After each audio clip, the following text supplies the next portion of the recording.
12 May 1945. Hamburg, Hammerbrook. A clerk named Karl Muller wrote a line in a school notebook with a torn cover and a municipal stamp on the first page. "We will build a decent country on unfinished graves and unfinished sentences." It could not be spoken outside that room. It was too dangerous in May. It was too honest in May. It summarized the arithmetic that would order the next 20 years of his life. The British had entered Hamburg 9 days earlier, 3 May 1945. General Evelyn Barker accepted the city's surrender. The firestorm districts, once rebuilt after 1943, had again suffered. A city of shipyards and canals and cellars. A city of ledgers and lunches reduced to smoky rectangles and wet ash. The rubble had its own topography. The women climbed it. They carried baskets and bricks, Trümmerfrauen. They hammered mortar off bricks with lines of other women. They found spoons and a photograph of a man in uniform. They stacked the cleaned bricks on pallets and watched trucks that needed fuel that had been siphoned in the night. And they waited for an authority to tell them which wall to rebuild first. Occupation reports were clinical. Population morale, apathetic, exhausted. No major civil disturbances. Curfew observed, blackouts redundant. Allied intelligence summaries talked about the essential docility of the Hamburg population and considerable latent resentment. Both sentences could be true in the same day. The missing were in the air. Names were lists. Lists were walls. At the police station on Berliner Tor, a woman looked at a ledger. Zimmermann, Ulrich, unaccounted. She turned the page. Zimmermann, Wilhelm. Dead. She turned the page again to check. The handwriting shifted halfway through the day. Letters traveled slowly. Postmen wore armbands and were watched. A postcard dated 2 May from a soldier near Lübeck arrived on 20 May. "Alive," he wrote. "Hungry. I will come any day. Do not wait if you must go to the countryside." Then nothing more. Karl went back to his desk on 14 May in a city office that was now under British control. He opened drawers and found nothing. The typewriter ribbon was dry. The key for stuck. The inkwell held dust. He wrote figures with a pencil he sharpened with a pocket knife. The mathematics of the city shifted as he wrote: houses destroyed, families counted, calories calculated per head. The curfew began at 9 in the evening. A jeep rolled slowly along Steindam at 8:30. A megaphone repeat, "Achtung." Curfew. Radios hissed and then cut off transmissions as engineers adjusted frequencies. The BBC came with steady English and careful German. An announcer asked after the fate of an entire people without raising his voice. "Do not assemble. Do not carry weapons. Surrender all party documents." The order was read at police stations and on street corners. Men burned membership books in kitchens and stirred the ashes with a spoon. Then the spoon was washed and put away. The arithmetic of fear was simple then. Keep a low profile, say little, do not volunteer. Do not mention a speech attended on a warm day in 1938 that had once felt like a picnic. Hunger had its own mathematics. Ration cards were currency. Calorie calculations were currency. Calorie calculations were urgent. The British zone ration fell to as low as 1,040 calories per day in early 1947. But already, in the summer of 1945, the arithmetic was bleak. A laborer needed 2,000 calories to work 8 hours. He received half. He was 37 years old and looked 50. He sat on a curb and ate a slice of wartime bread and an onion. He did not look up when a British lorry passed with men in khaki smoking cigarettes behind the canvas.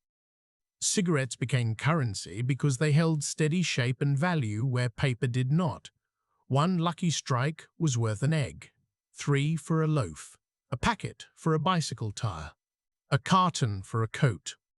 This is in the occupation reports, politely phrased as widespread exchange of tobacco for staples. It is in the oral histories, less polite. I learned to smoke because it made me feel rich without food. The black market was not black. It was grey like the dust in the courtyard and the canvas in the stalls in the alley behind Mönckebergstrasse. In a cold notebook entry on 22 June 1945, Karl counted numbers only. Ludmilla, Polish, once worked in a factory near Bremen. Now in displaced persons camp near Belsen, on a lorry once a week to Hamburg to trade. 12 eggs, 4 cigarettes each, 30 cigarettes left. Sold at office to another clerk for cash, cash to ration office for potatoes.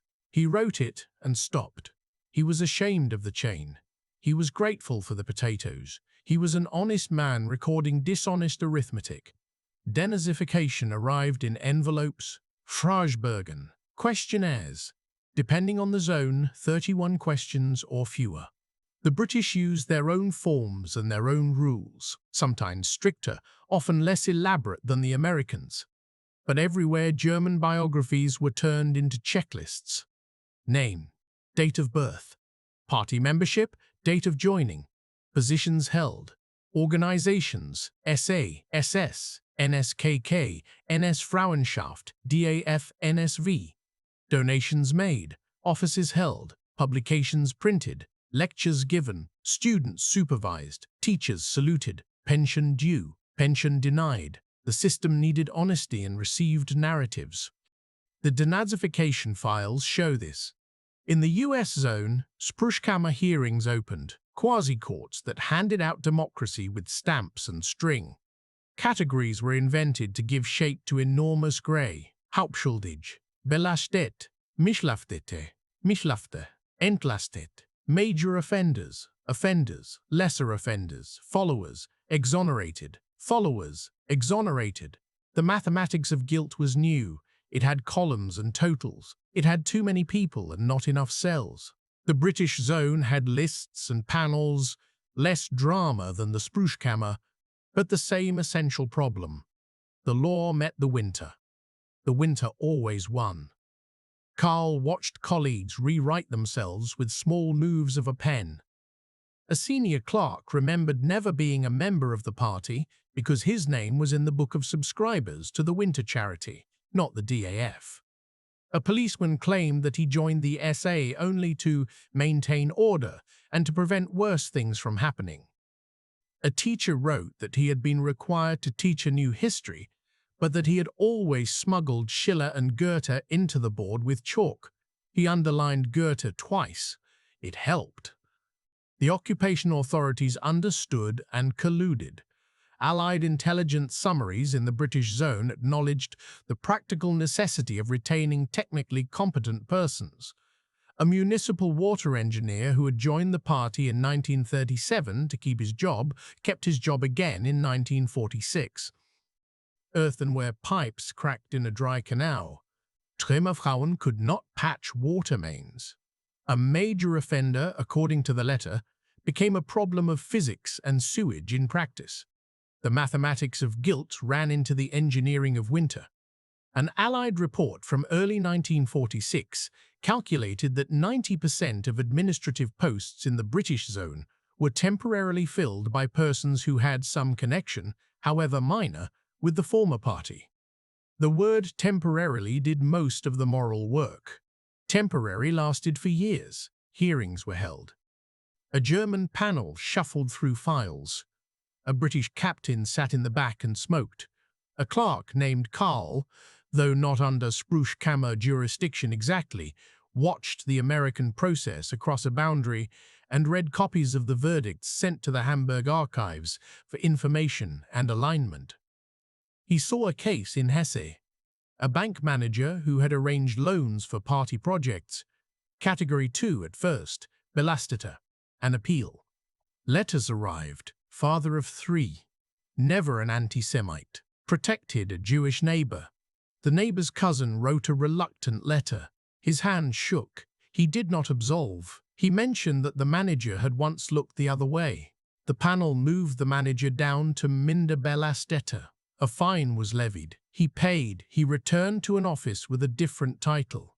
The arithmetic of guilt shifted downward across Germany from 1946 to 1949. There is a graph in Bundesarchiv files that shows the trend line. It sloped gently and inexorably. The numbers moved not because the crime shrank, but because time thickened. The Cold War opened. Stability trumped purity. Marshall Plan administrators asked after accounting practices more than political catechisms. They needed paperwork. They needed people who could fill it out. Refugees arrived while this ideology softened. Expellees, Vertriebenen. Families from East Prussia, Pomerania, Silesia, the Sudetenland. Treks of carts that had started in January and February. A woman from Königsberg wore canvas shoes. Her husband had not come out of the snow. Her daughter carried a wooden spoon like a talisman. The arithmetic of the nation broke and then reassembled with new fractions. 12 million Germans expelled is a rounded number. It has hard edges when it becomes bodies on platforms. In Lower Saxony, the platforms were crowded. Uelzen, Celle, Lüneburg, trains with slate chalk on the sides. Spezialtransport. Wohin? Nobody knew. The new arrivals were directed by police in faded blue uniforms, Wohnraumbewirtschaftung, the ugly compound word older than the regime and born of emergency. Housing management, bed management, life management. In Hamburg, the Belegungsamt posted orders. 1 room per person? That was a dream. A sheet hung across a room was privacy. A bathtub was a closet. A kitchen was a stage for strangers. In the apartment where Karl slept, 2 beds became 4. He moved a trunk so that a woman from Breslau could set down a bag of potatoes. A boy from Danzig looked at Karl's pencil and asked if he might take the shavings to start a fire. Resentment was common. They come with lice and complaints. They do not know how to queue. They ruined the courtyard with their goats. They were Nazis over there and victims only here. The sentences flipped between sympathy and rage inside single mouths. The arithmetic of scarce rooms had its own social physics. A widow with 1 room had her door opened by a police officer and a clerk with a list. She cried. The officer stared past her shoulder. The clerk said, "It is the law." It was. She had a moment to remove a photograph and put it face down. Then the door opened wider. There were new words now, and old ones used with new tones. Heimkehr, returning soldiers, often from captivity. Entlassene, released prisoners, some from camps, some from prisons, some from confusion. DPs, displaced persons. Jews from Poland and Hungary who had survived. Ostarbeiter from Ukraine and Belarus.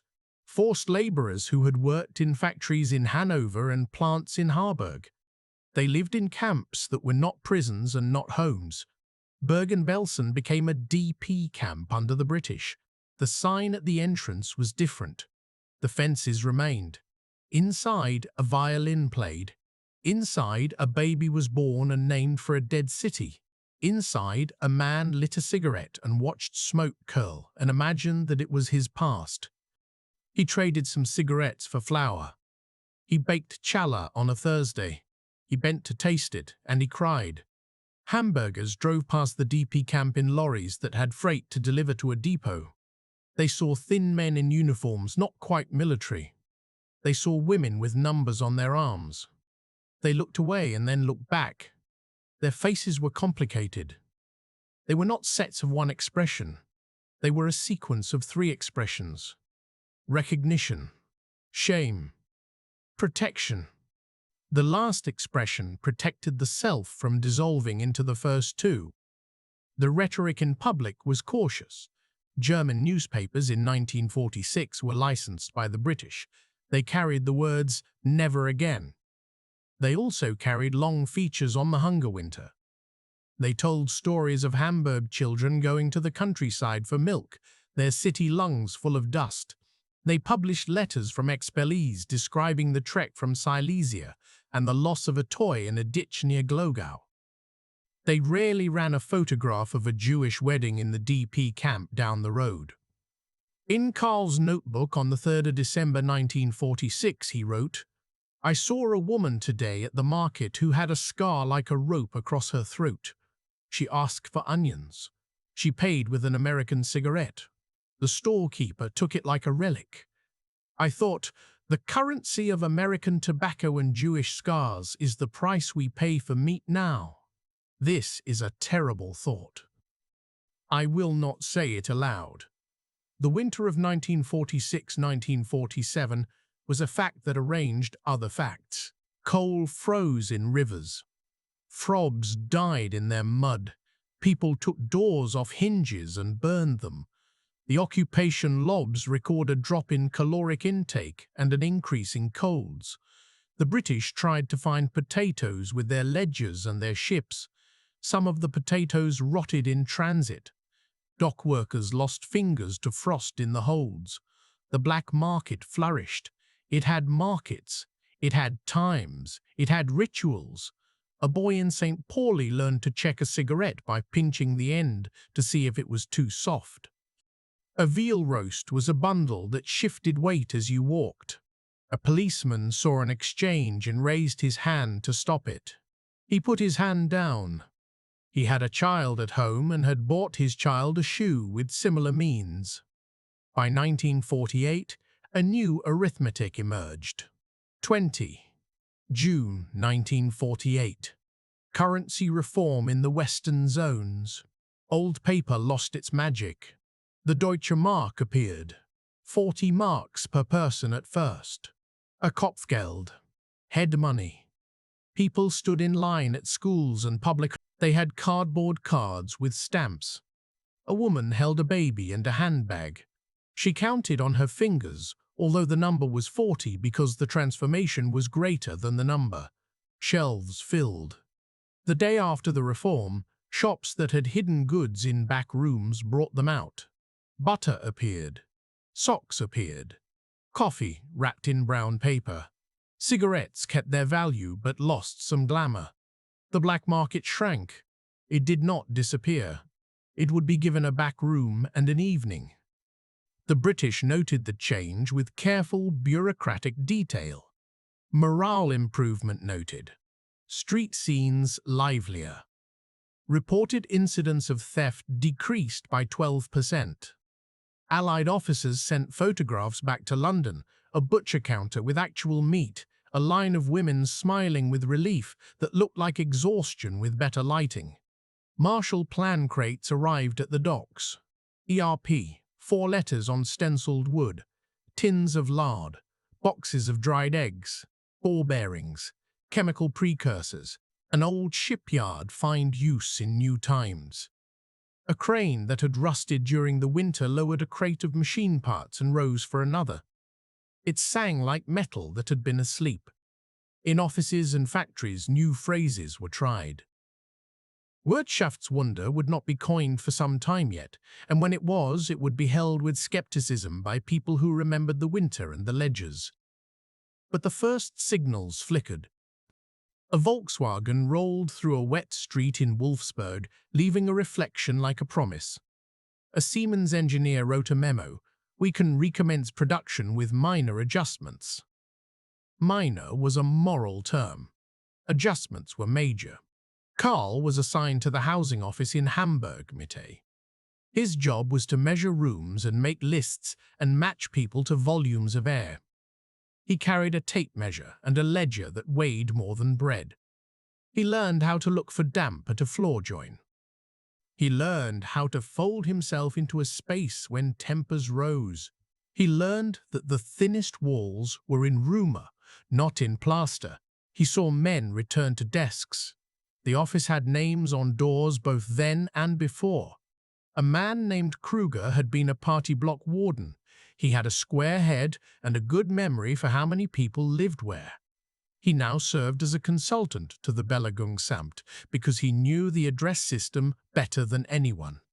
He also knew who had a crib in a room and who had pretended to have one. He had been necessary before. He was necessary again. He spoke softly now. He held his hat in his hand when he entered. He did not hold it when he left. The mathematics of guilt and the arithmetic of scarcity intersected in offices like Carl's. The denazification files lived in a room 2 doors down. The key to that room was heavy. Inside, folders. The tops of the folders bristled with tabs. A few marked I, a few more marked 2. Many marked 2V. Carl never had the right to open them, so he did not. He did not want to. School books appeared in 1949 that had new covers with clean type. The old maps were gone. New maps had thicker lines around new shapes. The old heroes disappeared or were renamed. The paragraphs on 1933 to 1945 shortened, then expanded, then shortened again. A sentence on dictatorship, a sentence on resistance, a sentence on war crimes, then a column on Heimatvertriebene and Bombenekter and the Stunde Null. It was not a plot, it was an impulse. Parents wanted their children to be proud and careful. Teachers wanted a future that looked forward, not down. Public commemoration followed a similar road. In 1952, a stone in a Hamburg churchyard carried the names of the dead from air raids. It did not mention the people killed at the camp nearby, except in the prayers. Another plaque, in the 1950s, honored the fallen of the regiment from the district. It was not hateful, it was nostalgic. The tone was soft. The photographs at the ceremony show hats removed and brows furrowed, and officials speaking of sacrifice and renewal. The mathematics of remembrance was political. The Cold War picked up numbers and placed them on tables and called it strategy. West Germany, the Federal Republic, had to be integrated. Stability required forgiving many and prosecuting some. The Americans and British sent cables. Adenauer will need latitude. Justice must be seen to be done, but stability must actually be done. Article 31 of the Basic Law reinstated many civil servants. Amnesty measures in 1951 and 1954 reset columns. The ledger of guilt was balanced with deficits in memory. There were exceptions that moved the air. Bergen-Belsen trials. Nuremberg earlier. Then, a little later, Ulm in 1958. Frankfurt in 1963. Carl followed them as headlines in news. He read names and did not find the names he had once known. He read testimony and turned the page after 2 paragraphs because he was on a tram and a woman nearby was crying. He took a job in 1950 at a factory in Harburg that made machine tools. He did accounts payable. He learned to convert from British prices to new contracts with American firms. He learned to file documents in triplicate. He kept a drawer of cigarettes for special expenses. The cigarettes grew dusty as they lost value. He never had smoked. He kept them as a relic of a time when his fingers had looked brown. He thought sometimes of throwing them away. He never did. The factory had a director who had been in the party. He said so with a shrug. To get things done, he said. The sentence was in the air then. It was a formula, like the mathematics of enterprise. The director had written reports that were now in Bundesarchiv boxes. He said he had been apolitical. The reports mention quotas for labor that came from camps. The numbers are neat. The handwriting is his. Complexity is a fact and a defense. It can be both. He never met the survivors at the DP camp, not formally. He had seen them at a distance. He had once traded with a man for bread. He did not know then that the man was a survivor of a death march. He learned this only when he listened to a radio program in 1957, a Zeitjugendbericht, in which the man's voice described a lorry and a street and a trade. The voice mentioned a clerk with a hat and a pencil. The tone was not accusing. It was tired. Carl took off his hat and sat with it in his lap in his living room and understood that he had been a figure in another man's survival. He did not know if that made him good. He knew it made him real to someone else's past. He wrote in his notebook after the program, "The mathematics of guilt is never finished. It is not a ledger that closes. It is a series of approximations. We round up when we love and round down when we fear. We arrive at different totals in the same family. We carry remainders into sleep." The East existed like weather. It pressed against the West. It filled the news. It did not fill his office. The Berlin airlift in 1948 and 1949 had occupied the city's eyes. C-47s and C-54s. The arithmetic of air, coal, runway slots. Hamburg pilots flew to Tempelhof. He knew a man who had loaded sacks of coal onto pallets and counted them.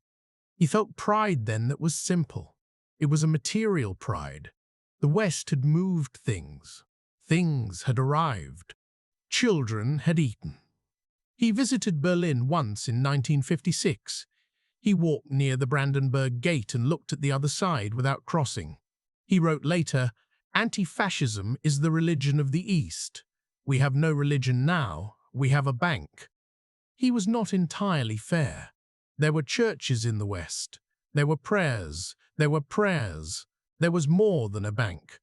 But banks mattered to him because numbers were, to him, a way to feel sane. In the early 1950s, compensation laws were passed. Wiedergutmachung. A terrible word. Making good again. It was applied to money. Money is never the right measure for lives, but it is a measure. It is what a state can calculate. The mathematics of guilt acquired a budget.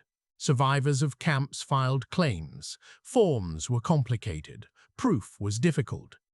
A certificate from a camp that no longer existed was not available. A scar served as evidence. An oath replaced a lost document. Bureaucrats in tall buildings in Bonn puzzled over the theology of a receipt. Karl saw forms cross his desk, not because he administered them, but because he had friends who asked him to explain them. He tried to make the explaining gentle. He did not use the phrase line 7A because it frightened people. He used the phrase the question about your parents and the question about your losses. He sometimes thought, the forms are the country now. The administrative state is our lesson and our punishment. He sometimes thought, we are learning democracy in triplicate. In 1959, the city opened a new memorial. It was a careful concrete shape near a canal. It had inscriptions about war and peace and suffering. People laid flowers on Sunday. People walked past on Friday. A man said, "Never again," to his son on the way home. The boy asked again, "What?" And the man said, "War." He did not say, "What?" He did not say what we allowed. He did not say what we pretended not to know. He did not say these things in public because he barely said them to himself. He would say them later, perhaps, alone. In his factory, orders increased. The numbers became beautiful again. Production graphs rose like cathedrals, lines smoothed. Karl loved that. He loved decimals aligned. He loved a total that matched a receipt. He loved unloading a shipment of steel and counting slats and chalking the numbers on the floor near his shoes. He loved the feel of things that could be counted and stacked. He knew this was a defense. He knew what it defended against. He had a recurring dream in which he carried a stack of papers up a staircase that never ended, and at the top was a room without walls and a wind that took the papers away. He woke and reached for his notebook and wrote one line. He did not remember writing it in the morning. It read, "We learned to live by measuring what we dared not weigh." His mother died in 1955. She had kept a photograph of his brother, who had gone missing in 1944. The photograph was a young face with a shadow under the left eye from a brim. His father had died before the war. At the funeral, the pastor spoke of loss. He did not say guilt because pastors had their own mathematics. They measured sin and grace. The city measured error and growth. Carl measured numbers and called it a life. He married in 1952. His wife had been a nurse during the war. She had seen too much. She did not like to attend public ceremonies. She liked to sit by a canal and watch barges. They did not have children. They had a kitchen table with a waxed cloth and a chipped cup. They had photographs of nieces and nephews on a shelf. They had a radio and a potted plant. The past returned in small, precise ways. A colleague once received a letter that began, "To whom it may concern, I have read that you were reinstated to your position. I was a worker under you in 1942. You hit me with a stick." The letter writer signed with a name that was Slavic. The letter went unanswered. The colleague showed it to Carl and said, "What would you do?" Carl said nothing. He did not know. He wrote later, "The arithmetic of memory becomes difficult when the numbers are people we know." He listened to young people in 1961. They spoke in a coffee house about politics. They used the word fascism to describe taxation and the police. He winced. He used the word fascism with the gravity of a coffin. He said nothing to them. He took his coffee outside and smoked a cigarette that was stale. He flicked it away and watched it arc into a puddle. The Berlin Wall went up that year. The wall was easy to count. It had meters and miles and guards and a geometry. He recognized something comforting in that. The politics of the Cold War had shapes you could map. The politics of the past had shapes that slipped away when he reached for them. He stood in his living room and watched television footage of cement blocks stacking and barbed wire rolled like vines. He felt anger that was clean. He felt relief at an anger that was clean. He was ashamed of the relief. The trials in Frankfurt began in 1963. Auschwitz. Witnesses described procedures with a precision that was chilling. Archival voice met human voice. Documents were read aloud. Transport lists. Selection. Sehr. Lung. Count. The German word was a knife. Newspapers printed transcripts. Young Germans read them and asked their parents questions at dinner. The parents flicked their cigarettes into ashtrays and changed the subject. Some parents answered. They collided with their past like two cars on a narrow street. They exchanged insurance information and then drove away slowly. Carl read about the trial. He listened to radio summaries. He felt his notebook become heavier. He wrote, "Our democracy sits on four legs: law, parties, markets." Forgetting. He crossed out forgetting and wrote selective memory. He underlined selective. He did not show this to anyone. He invited his niece to visit in 1965. She was 19 and in university. She had questions that were narrow and sharp. "Where were you in 1938? What did you think in 1941? He answered with dates and addresses. He did not answer with feelings. She asked if he had known any Jews. He said he had known one, a man who had emigrated in 1936 to Amsterdam and died in a place he could not speak. She cried. He did not know if she cried for the man or for him or for herself. He realized the arithmetic of guilt had moved into a next generation like a mortgage. His factory had a war memorial that had been built before the war. After the war, a stone was added with new names. The older inscription read, "Fallen for the Fatherland." The new inscription read, "Victims of War and Violence." The words were accurate and evasive. They were policy words. He went to the ceremony and stood at the back. He left before the speeches ended and went home to his table and the chipped cup. He pulled out his notebook and turned to the first page he had written in 1945. He read the line about unfinished graves and unfinished sentences. He laughed once, a sound that hurt. He turned to the last page and wrote a date at the top. 3 December 1968. He wrote, "I have come to believe that the war after the war was held in ledgers and in living rooms, in the arithmetic of ration cards, in the mathematics of guilt. We learned to build houses while walking on the rubble of those we had destroyed. We learned to vote while filing forms about what we had once said. We drank coffee from American tins and pretended we had always liked it that way. We went to church and mumbled and went home and talked about football. We taught children to say never again without finishing the sentence. We allowed men who had worn brown to wear grey suits because otherwise the pipes would not have carried water. We consoled ourselves that the survivors had survived and gave them money because we could not give them back their dead. We listened to the wind at night and heard trains. We kept lists because lists make life possible. I kept lists because I am a bookkeeper and because I am a coward." He looked up. The radio played a song from England that teenagers loved. He could not hear the words. He could hear the rhythm. It was new and old at once. A Bundesarchiv file from 1971 contains a memorandum written by a Hamburg official summarizing denazification in the British zone. It is dry. It is honest. It says that the aims were pure and the results mixed. It says that the Cold War intervened and that practicalities overtook the purest effort. It says that many of those dismissed for their prior affiliations were later returned to public service in light of proven competence and the necessities of administration.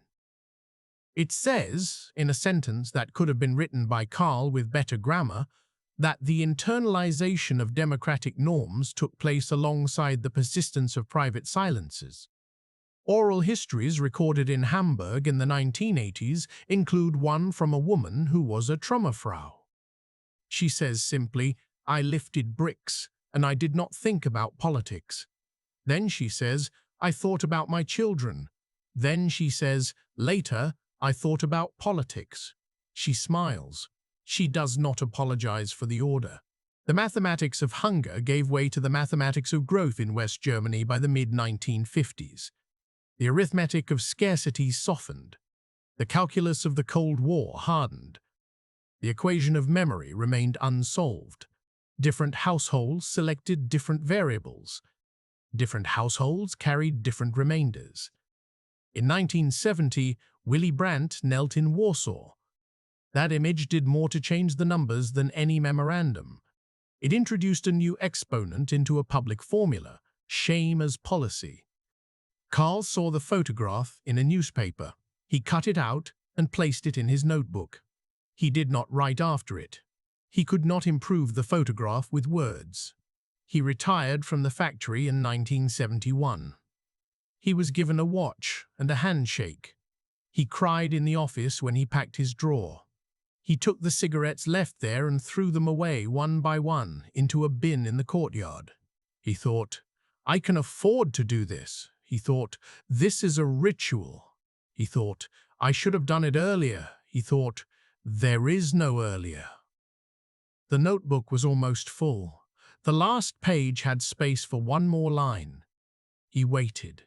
He waited for months. He wanted to find a line that echoed the first without repeating it. He wanted to bring the ledger to balance. He understood that the mathematics of a life in a country like his did not allow for perfect balances.